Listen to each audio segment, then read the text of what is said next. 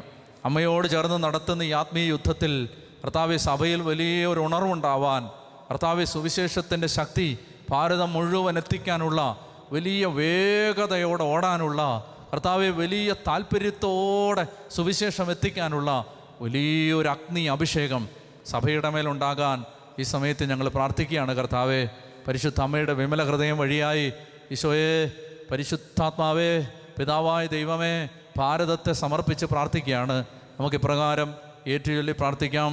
പിതാവായ ദൈവമേ, പിതാവായ ദൈവമേ, പുത്രനായ യേശുവേ, പുത്രനായ യേശുവേ, പരിശുദ്ധാത്മാവേ, പരിശുദ്ധാത്മാവേ, ഞങ്ങൾ അങ്ങേ ആരാധിക്കുന്നു. ഞങ്ങൾ അങ്ങേ ആരാധിക്കുന്നു. കർത്താവായ യേശുവിനെ, കർത്താവായ യേശുവേ, ഏകരക്ഷകനും ഏകരക്ഷകനും ദൈവവും കർത്താവുമായി ദൈവവും കർത്താവുമായി ഞങ്ങൾ വിശ്വസിക്കുകയും ഏറ്റുപറയുകയും ആരാധിക്കുകയും ചെയ്യുന്നു.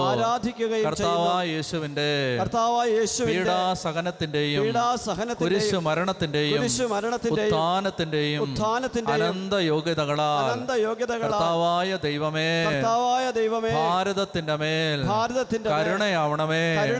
അവിടുത്തെ പുത്രന്റെ വിലയേറിയ തിരുരക്തത്താൽ ഭാരതത്തെയും കേരളത്തെയും ഭാരതത്തിലെ എല്ലാ സംസ്ഥാനങ്ങളെയും കഴുകി വിശുദ്ധീകരിക്കണമേ.